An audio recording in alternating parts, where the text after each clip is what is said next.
April 8-നാണ് ഈ വർഷത്തെ സൂര്യഗ്രഹണം. എന്നാൽ സാധാരണ നടക്കാറുള്ള സൂര്യഗ്രഹണമല്ല ഇത്തവണത്തേത്.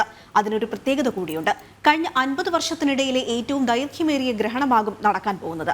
വടക്കേ അമേരിക്കയിലും മധ്യ അമേരിക്കയിലുമാകും സമ്പൂർണ്ണ സൂര്യഗ്രഹണം കാണാൻ സാധിക്കുക.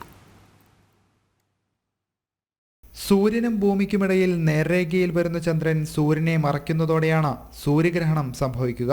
50 വർഷത്തിനിടയിലെ ഏറ്റവും ദൈർഘ്യമേറിയ ഗ്രഹണമാകും ഇത്തവണത്തേതെന്നാണ് കരുതുന്നത്. ശരാശരി 100 വർഷത്തിലൊരിക്കൽ മാത്രമേ ഒരു പ്രദേശത്ത് സമ്പൂർണ്ണ സൂര്യഗ്രഹണം ഉണ്ടാകൂ. ചന്ദ്രൻ സൂര്യനെ പൂർണ്ണമായും മറയ്ക്കുകയും സൂര്യന്റെ ബാഹ്യവലയം മാത്രം വൃത്താകൃതിയിൽ ദൃശ്യമാകുന്നതുമാണ് സമ്പൂർണ്ണ സൂര്യഗ്രഹണം. ഏപ്രിൽ 8-ന് നടക്കാനിരിക്കുന്ന സൂര്യഗ്രഹണം 7.5 മിനിറ്റ് വരെ നീണ്ടു നിൽക്കുമെന്നാണ് കണക്കുകൂട്ടൽ. 50 വർഷത്തിനിടയിലെ ഏറ്റവും ദൈർഘ്യമേറിയ ഗ്രഹണമാകും നടക്കുക എന്നും കരുതുന്നു.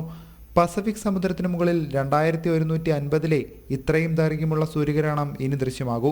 അതായത് ഏപ്രിൽ 8-ന് ശേഷം ഇനി ഇതുപോലെ ദൈർഘ്യമുള്ള സൂര്യഗ്രഹണം ദൃശ്യമാകണമെങ്കിൽ 126 വർഷം കാത്തിരിക്കേണ്ടി വരും. അമേരിക്ക, മെക്സിക്കോ, കാനഡ എന്നീ രാജ്യങ്ങളിലാകും ഇത്തവണ സമ്പൂർണ്ണ സൂര്യഗ്രഹണം കാണാനാവുക. സൂര്യനെ നേരിട്ട് നോക്കരുതെന്നും പ്രത്യേക സോളാർ വ്യൂവിംഗ് ഗ്ലാസുകൾ ഉപയോഗിക്കണമെന്നുമാണ് വിദഗ്ധർ അഭിപ്രായപ്പെടുന്നത്.